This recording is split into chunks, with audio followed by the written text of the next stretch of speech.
안녕하십니까. 실전 경매 노하우 65번째 시간 연손입니다. 오늘은 대위변제에 대해서 알아보시겠는데요. 공부를 하다 보면 어떤 날은 귀에 쏙쏙 들어오는데 어떤 날은 몇 번을 반복해도 무슨 얘기인지 이해가 안 될 때가 있습니다. 그런 경우에는 복습을 할 때 소리 내어서 읽어보시죠. 그냥 머릿속으로 듣고 눈으로 보는 것은 그 기억이 짧다고 합니다. 차근차근 소리를 내어서 읽다 보면 이해력도 높아지고 기억에도 오래 남을 것입니다. 자, 그럼 오늘도 즐거운 시간 되길 바라면서 강의 시작하겠습니다. 자, 대위변제는 채무자의 빚을 제3자가 대신 갚는다는 뜻입니다. 자, 왜 대신 갚을까? 자, 대신 갚는 이유는 자, 그렇게 함으로써 자신이 대신 갚는 사람이 이익을 얻을 경우 또는 손해를 줄일 때입니다. 그러니까 대위변제는 누군가가 자신의 권리를 보호하기 위해서 대위변제를 한다는 거죠. 자, 그 가능성에 대해서 말씀드리겠습니다. 자, 오늘 배우실 대위변제는 초보자들이 많이 걱정하는 내용이 되는데요.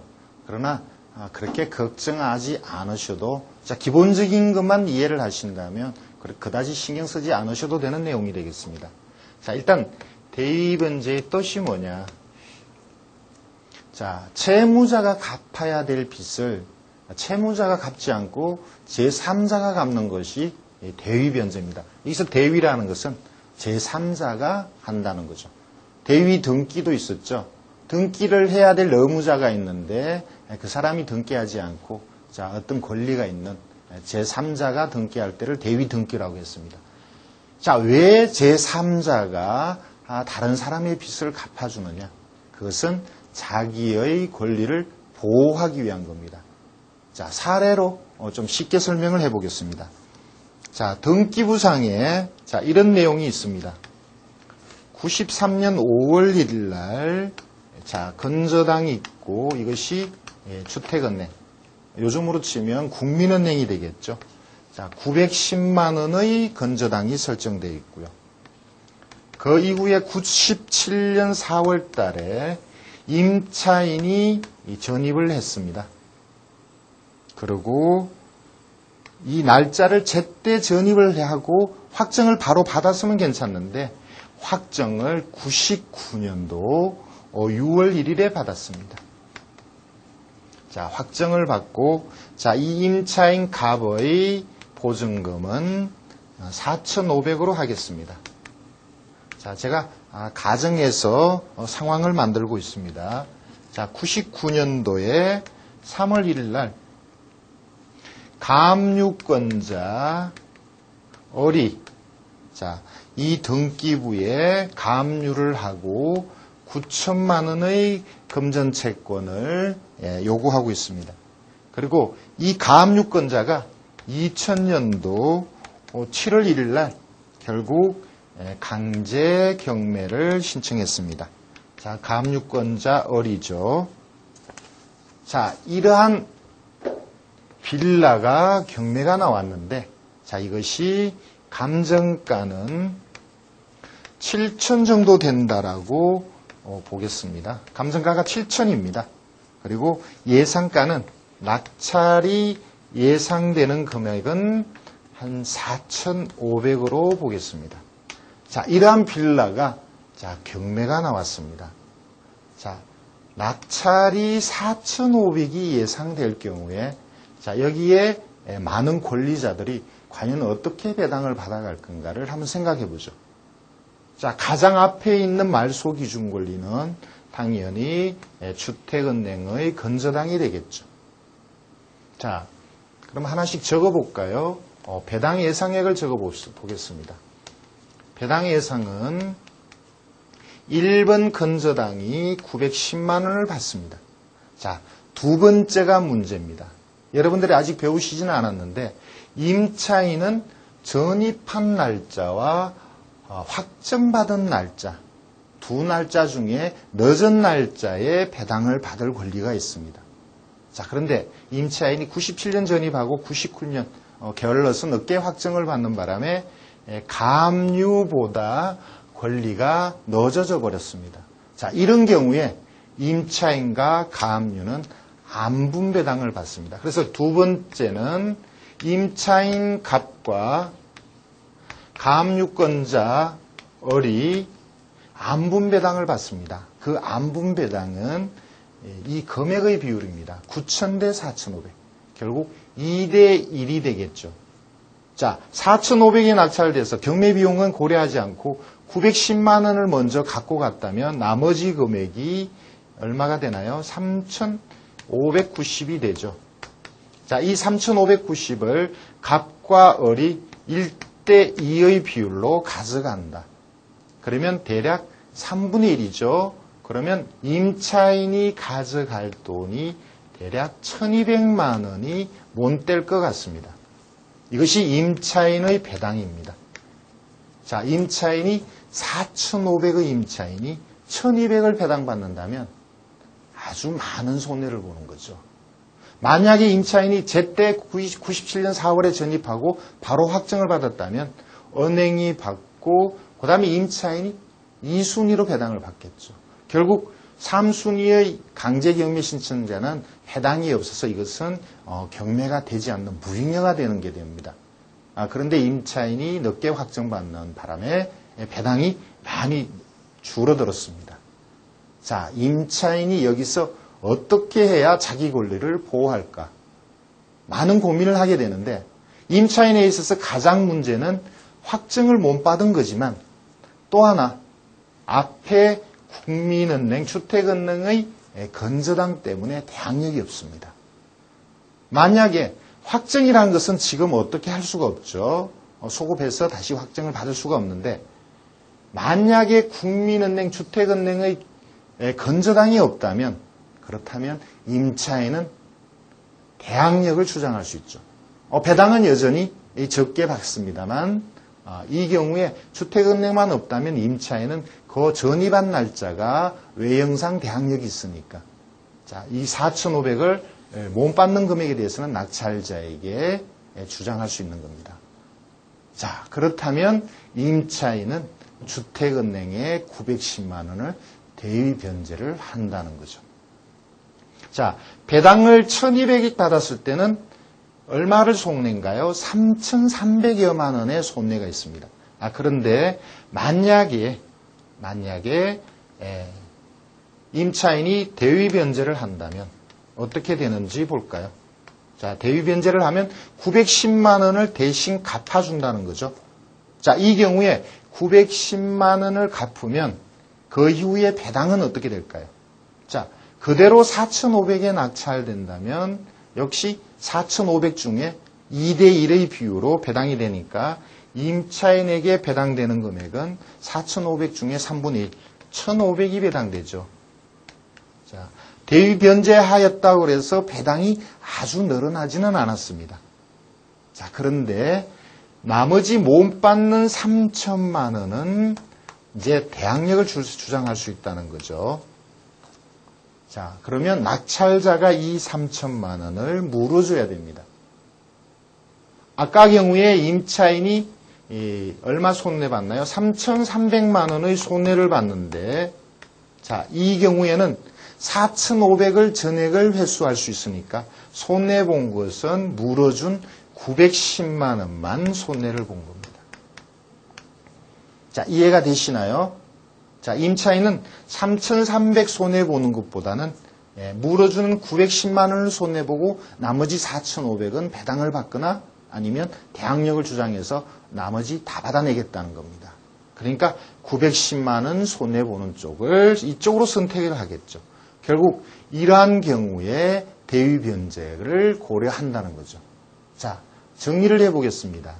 대위 변제를 한다는 것은 후순위의 권리자가 앞에 있는 다른 권리자를 없앰으로써 자, 이익을 보거나 또는 손해를 줄일 수 있을 때 자, 그거는 당연히 자, 뒷순위에 있는 사람들은 그런 경제적인 활동을 하죠. 조금 비용을 지출이 있더라도 자기 권리를 온전하게 확보를 한다면 이러한 대위 변제를 한다는 겁니다. 자, 중요한 것은 여러분 입장에서 대위 변제이 왜 중요하냐 또는 위험하냐나 이런 문제가 됩니다. 왜 중요한지. 자, 만약에 처음에 보셨던 이러한 내용의 경매를 진행한다면 임차인의 보증금은 낙찰자가 부담하지 않습니다. 1200만 배당 받고 나가야 되죠. 그러니까 여러분 입장에서는 자, 1200 받고 내보내는데 다소 애로가 있다 하더라도 실질적으로 부담해야 될 문제는 없습니다. 그런데 만약에 경매 진행 중에 임차인이 이 주택은행의 910만 원을 갚아버렸다면 그리고 그러한 사실을 여러분들이 몰랐다면 낙찰받고 임차인의 보증금 중에 대부분 3천여만 원을 낙찰자인 여러분이 물어줘야 되죠. 그것이 위험하다는 것입니다. 자, 그래서 제가 매각물건 명세서를 많이 강조했습니다. 매각물건 명세서에는 최선순위의 권리, 여기에 있어서 93년도 5월 1일 주택은행의 건저당을 기록하게 돼 있죠. 그래서 대법원의 매각물건 명세서에 대항력이 임차인이 없다는 것을 알고 여러분들이 낙찰을 받았다면 전혀 문제가 안 됩니다. 자, 실제 한번 볼까요? 여러분들이 낙찰을 받았습니다. 자, 이 매각물건 명세서상에 주택은행 건저당이 선순위니까 대항력이 없었습니다. 그런데 낙찰받고 일주일 후에 낙찰 허가가 나죠. 만약에 이 사이에 임차인이 대위변제를 했다면 그러면 낙찰자는 부담해야 되는 것으로 바뀝니다. 임차인의 3천만 원을 부담해야 되는 걸로 바뀌죠. 그것은 낙찰자가 미리 예상 못했던 불측의 부담이 되죠. 그러니까 법원에서는 이것을 허가일에 불허가 결정을 내립니다. 만약에 이때 대위변제한 것이 아니고 나중에 대금을 납부할 때 대금을 납부하기 이전에 이때 대위변제했다면 자, 대위변제를 이때 하지 않았다면 불허가가 아니고 정상적으로 허가가 나오겠죠. 그런데 허가 이후에 여러분들이 소유권을 취득하기 위해서 대금을 납부하기 전에 이때 대위변제했다면 그러면 이건 역시 여러분들이 이러한 사실을 알았다면 이미 허가 난 것을 허가를 취소해달라고 신청하시면 되죠. 자, 그렇다면 정리를 해보겠습니다. 자, 일단 대위변제 가능성 있는 물건이 어떤 건가를 여러분들이 알으셔야 됩니다. 자, 현재 상황에서는 전혀 문제가 없는데 만약에 대위변제했을 때 권리 변동이 있고 여러분들이 부담할 가능성이 있다면 대위변제를 염두에 계속 둬야 되겠죠. 최종적으로 여러분들이 대금을 납부하기 전에 대위변제했을 가능성을 한 번 더 체크를 하시면 됩니다. 그래서 대위변제를 했다면 허가 취소 또는 불허가를 신청하시면 되고 대위변제 하지 않았다면 아무 문제 없으니까 대금을 납부하시면 되겠죠. 자, 그런데 어떤 문제가 있느냐? 다시 한번 설명을 해볼게요. 자, 여러분이 낙찰을 받았는데 아무런 문제가 없었습니다. 매각물건 명세서상에 대위변제의 기록도 없고 1순위로 주택은행에 건저당이 있는 걸 확인하고 낙찰을 받았고 자, 그런데 허가일 전에 이게 대위변제가 되어서 이것이 결국은 불허가 났습니다. 자, 그러면 경매가 일단은 처음부터 다시 해야 되죠. 자, 이때가 문제입니다. 경매를 다시 합니다. 대위변제에서 권리가 다 받기 때문에 경매를 처음부터 하는데 자, 처음부터 하게 되면 여러분들이 보는 이 매각물건 명세서도 기록이 바뀌겠죠. 주택은행의 건저당이 없어지고 지금은 말소기준 권리가 99년도의 감유가 돼야 됩니다. 그런데 대법원의 매각물건 명세서는 99년도의 감유를 기록을 하는데 자, 그런데 일반 사이트, 예를 들어서 여러분들이 보시는 사이트나 기타 등등 모든 사이트가 그렇습니다. 대법원이 아닌 기타 사이트에서는 여전히 93년 5월의 건저당을 매각물건 명세서상 최선순위 그러니까 말소기준 권리로 기록을 한다는 거죠. 자, 그렇게 되면 여전히 다시 경매할 때 일반 사이트에 나오는 매각물건 명세서상의 말소기준을 여러분들은 그대로 믿고 입찰을 했다면 그때는 불허가 사유가 되지 않죠. 자, 그러니까 저는 강조하는 것이 여러분들이 권리 판단을 할 때는 일반 사이트의 매각물건 명세서를 보고 그것을 참조로 해서 판단해도 좋습니다만, 그러나 매각물건 명세서가 바뀌었을 수도 있으니까 최종적으로 입찰을 결정했을 때는 반드시 대법원의 매각물건 명세서를 다시 확인하고 그리고 입찰을 결정하셔야 된다는 겁니다. 대법원 매각물건 명세서가 잘못 기록됐을 때는 당연히 불허가 사유가 되기 때문입니다. 자, 대의변제. 자, 여기서 한 번 더 마지막으로 정리를 하죠. 대의변제의 가능성을 먼저 생각해라. 대의변제는 이익이 갚는 지출보다는 얻는 이익이 더 클 때 그때 대의변제의 가능성이 있다는 거. 자, 일단 그것을 생각하시고 두 번째, 자, 낙찰받고 대의변제를 수시로 체크하는데 최종적으로 대금 납부하기 전에 대의변제를 한 번 더 체크하시라는 거죠. 자, 그때까지 문제가 없다면 그 다음 입찰을 하시면 됩니다. 자, 그 다음에 대의변제로 인해서 불허가가 났다면 그 이후에는 반드시 입찰하실 때 대법원의 매각물건 명세서를 확인하시고 입찰을 하셔야 안전하다는 겁니다. 자, 이러한 내용을 실제 대의변제의 사례가 많이 있으니까 실제 사례를 가지고 좀 더 구체적으로 설명을 드리겠습니다. 저와 함께 자료를 보시겠습니다. 경기도 안산시에 아파트가 경매로 나왔습니다. 자, 그냥 보통의 평수의 아파트고요. 9천에 감정이 되고 8,700에 낙찰된 사건입니다. 자, 아래쪽에 등기부와 임차인을 보겠습니다. 대체적으로 대위 등기는 등기부나 임차인에서 그 가능성을 볼 수 있는데요. 자, 여기서 임차인이 있죠. 자, 6,500에 임차인으로 살고 있습니다. 자, 등기부를 보면 2000년도 4월 달에 국민은행에 건저당이 있는데, 자, 이것이 말소기준 권리고요. 임차인은 대항력이 없습니다. 자, 그 다음에 이것을 낙찰되었다고 봤을 때 두 번째 배당받는 사람이 임차인이 되겠죠. 임차인은 2003년 2월이니까요. 자, 세 번째는 자, 어떤 회사 대화기기가 2004년 3월입니다.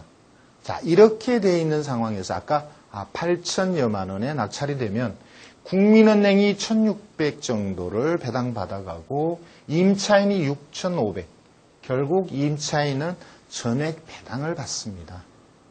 자, 이런 상황에서 임차인이 자, 굳이 무리하여서 국민은행을 금액이 많지는 않지만 국민은행의 건저당을 대위변제할 이유가 없죠. 자, 임차인은 현 상황에서 손해를 보지 않고 대위변제를 하였다 그래서 따로 이익 볼 것이 없기 때문입니다.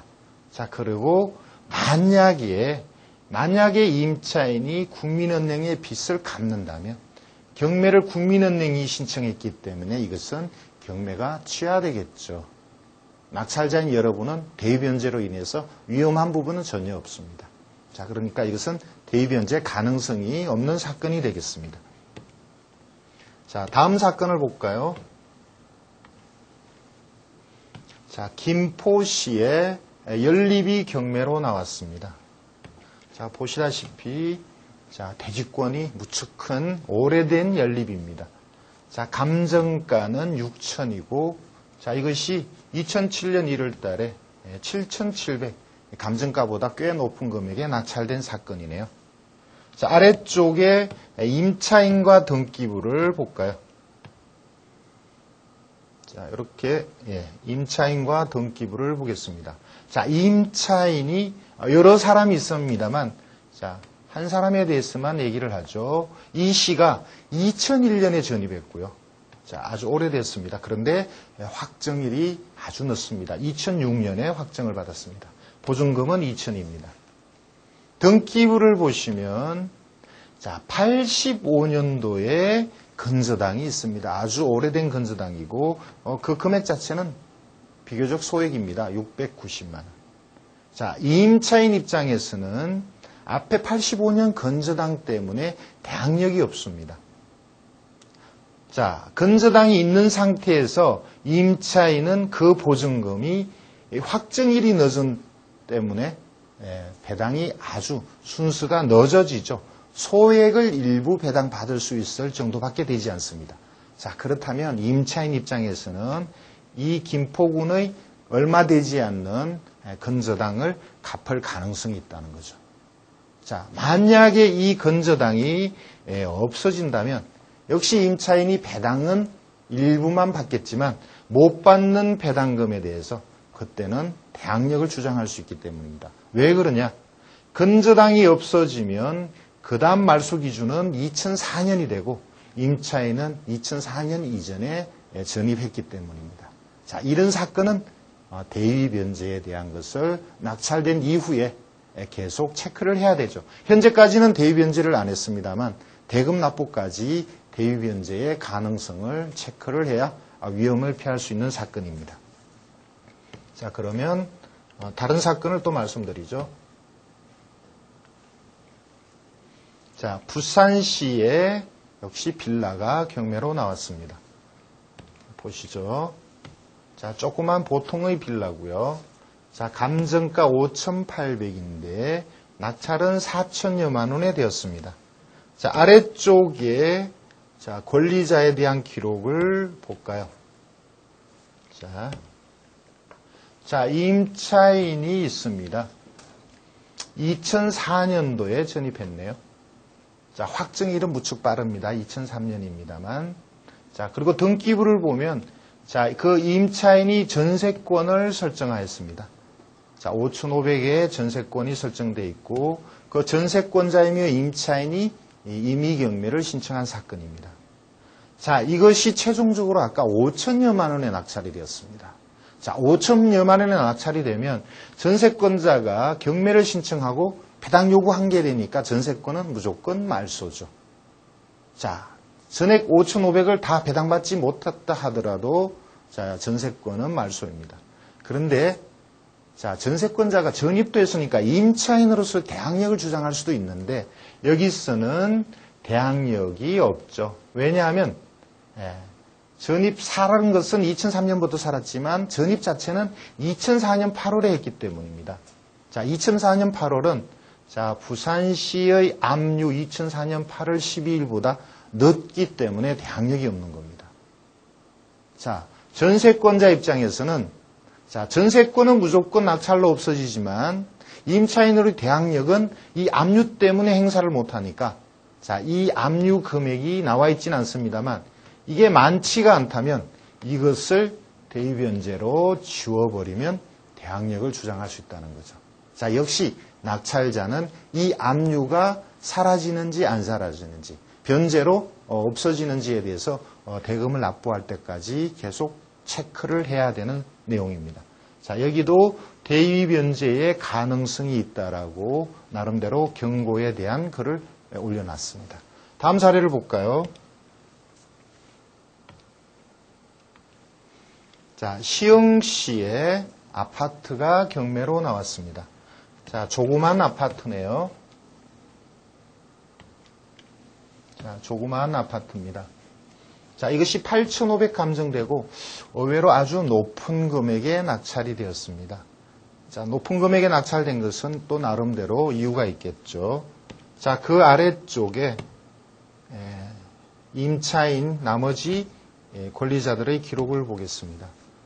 자, 여기서 보시면 93년에 전입한 누군가가 있습니다. 보증금액이나 대항력에 대한 기록은 나타나 있지 않습니다. 자, 등기부를 보면 자, 이것이 지은 지 오래된 아파트로 보이네요. 86년도에 국민은행의 건저당이 있어서 이것이 말소 기준이 됩니다. 그 이후에는 이제 93년 5월 이렇게 되네요. 자, 여기서 가정을 하나 해보죠. 여기 나타난 이 씨가 만약에 진정한 임차인이라면 현재로서 이 상태에서는 말소기준 권리보다 늦게 전입했으니까 대항력이 없습니다. 그런데 이 1순위 말소기준 권리가 그 채권액이 아주 적습니다. 자, 780만 원, 현재는 기백만 원 남아있는 그런 상황이 되겠죠. 만약에 이것을 갚아버린다면, 대위변제한다면, 그러면 임차인 이 씨는 대항력이 생기죠. 자, 대위변제하면 두 번째 건저당이 말소기준 권리가 되는데 그것은 93년 5월 27일이고 임차인은 93년 4월에 전입했기 때문에 대항력이 발생하죠. 자, 그러니까 이것은 대위변제의 가능성이 있다는 겁니다. 단, 이 씨가 임차인이 아니라면 대위변제를 할 이유가 없겠죠. 자, 그렇다면 이런 물건은 이 씨가 임차인인가 아닌가를 일단 확인해야 되고, 그 두 번째는 임차인이라면 대위변제를 낙찰받은 이후에도 계속 체크해야 되는 그런 사건이 되겠습니다. 자, 다음 사건을 볼까요?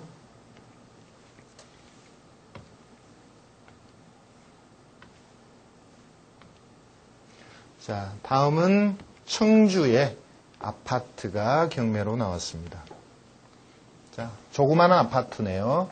3,800 감정유에 2,900여만 원에 낙찰이 된 아파트입니다. 자, 아래쪽에 자, 임차인과 등기부를 같이 보겠습니다. 임차인이 이 씨가 있습니다. 2003년 10월 전입, 2003년 10월 확정 2,300만 원. 대항력은 없습니다. 자, 건물 등기부를 보니까 임차인보다 앞서서 국민은행의 건저당 650만 원 소액이 있네요. 자, 두 번째는 2003년 9월 가압류가 있습니다. 자, 이것이 낙찰되면 자, 건저당이 먼저 배당을 받고 자, 두 번째 가압류와 임차인이 두 번째 가압류보다 임차인이 더 늦습니다. 순서상으로는 1번, 2번, 3번이 되니까 결국 가압류와 임차인이 안분 배당을 하죠. 자, 임차인은 2,300을 전액 배당받을 가능성이 적습니다. 그렇다고 자, 이 건저당을 말소시킨다 한들 앞에 또 가압류가 또 있죠. 결국 가압류도 해결해야 됩니다. 그 금액이 5,800입니다. 2,300을 보호받기 위해서 5,800을 해결하지는 않죠. 그건 바보 같은 짓이죠. 자, 그러니까 이것은 대위변제의 가능성이 전혀 없는 물건이 된다. 이렇게 판단하시면 되죠. 대위변제는 자, 뭔가를 앞에 있는 사건을 해결했을 때 대위변제하는 사람이 이익을 얻거나 손해를 줄일 수 있을 경우인데 여기서는 자, 얻는 이익보다 지출하는 비용이 너무 커서 대위변제의 가능성은 전혀 없는 그런 물건이 되겠습니다. 또 하나, 만약에 이것을 대위변제한다면 경매를 신청한 것이 국민은행이니까 결국 취하가 되고 낙찰자 입장에서는 아무런 위험 부담이 없는, 자, 대위변제해도 취하되니까 인수 문제가 전혀 없는 거죠. 그러니까 이건 결국 아무런 문제가 없는 그런 물건이 되겠습니다. 자, 그 다음 사건을 볼까요? 자, 광명시 한동에 주공 아파트가 경매가 나왔습니다. 자, 보시면 그냥 보통의 아파트고요. 자, 이것이 2004년도 1억 5,500에 감정이 되었었고, 자, 1억 1,500에 최종적으로 낙찰된. 자, 그리고 지금은 여기가 재건축을 하고 있는 그런 아파트가 되겠습니다. 자, 아래쪽의 내용을 볼까요? 자, 여기서 임차인이 두 사람이 있는데 한 사람은 전전세로 보이니까요. 전전세라는 기록이 있습니다. 그러니까 이것은 제외하고 자, 이 씨만 보겠습니다. 92년에 전입하고 2002년에 확정을 받았습니다. 확정 일자가 아주 늦죠. 자, 9,500입니다. 자, 등기부를 보면 90년도에 건저당이 있으니까 이것이 말소기준 권리인데 금액이 아주 적습니다. 650만 원입니다. 자, 이 93년에도 건저당이 하나 더 있지만 이것은 제가 볼 때는 같은 채권으로 보입니다. 자, 이건 무슨 뜻이냐면 국민은행이 처음에는 대지권이 없는 상태에서 건저당을 설정하고 자, 그 이후에 건저당은 대지권이 정리된 다음에 같은 내용으로 한 번 더 건저당을 올린 겁니다. 실제 대출은 한 번만 나갔다고 보시면 맞을 겁니다. 자, 그 다음에 그렇다면 두 번째 권리는 2002년 7월이 되겠죠. 자, 여기에 1억이라는 건저당이 있습니다. 자, 전체적으로 권리 순서를 보면 국민은행이 1번. 자, 임차인은 전입과 확정이 두 번째 건저당보다 빠르니까 2번. 자, 그리고 세 번째 건저당 이렇게 되죠. 자, 이것이 국민은 650, 임차인 9,500.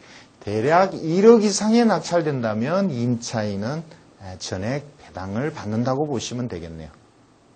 만약에 이 물건이 1억 이하에 낙찰된다면 그때는 임차인이 일부 배당을 못 받으니까 자, 이 앞에 있는 국민은행에 건저당을 대위변제하고 취하할 수도 있겠죠. 또 하나 가정입니다. 자, 92년에 전입하고 2002년에 확정을 받았는데 자, 이 확정받은 날짜가 여기 있는 두 번째 건저당 신성지루보다 더 늦은 날짜에 만약에 확정을 받았다면 예를 들어서 2002년이 아니고 2003년에 확정을 받았다면 이 배당이 국민은행은 1번, 신성이 2번, 임차인이 3번이 되죠. 그렇다면 신성에서 1억이라는 돈을 먼저 받아가니까 임차인은 전입은 빠르지만 확정이 늦은 관계로 배당이 순서가 늦어집니다. 이때는 임차인이 국민은행에 건저당을 대위변제할 가능성이 있죠. 자, 대위변제하면 그 금액은 불과 600만 원 이하가 될 테고 자, 그렇게 함으로써 임차인은 9,500이라는 배당은 못 받지만 대항력을 주장할 수 있기 때문입니다. 이것은 제가 가정에서 드린 말씀이고 실제 현재 상태에서는 대위변제의 가능성이 전혀 없는 물건이 되겠습니다. 대위변제는 선순위의 채권에 그러니까 변제하려고 하는 채권액이 대체적으로 소액이어야 됩니다. 그리고 이것을 대위변제함으로써 이익을 보는 사람 또는 손해를 줄이는 사람이 있을 경우에 자, 대위변제가 발생할 가능성이 있죠. 자, 실제 법원 매각물권명세서의 기록에 의해서 자, 선순위의 권리를 믿고 여러분들이 입찰하였다면 문제가 되지 않습니다. 그리고 만약에 낙찰받은 이후에 대금을 납부하기 바로 직전까지 대위변제의 가능성을 체크를 하시게 되면 위험을 피하실 수가 있는 거죠.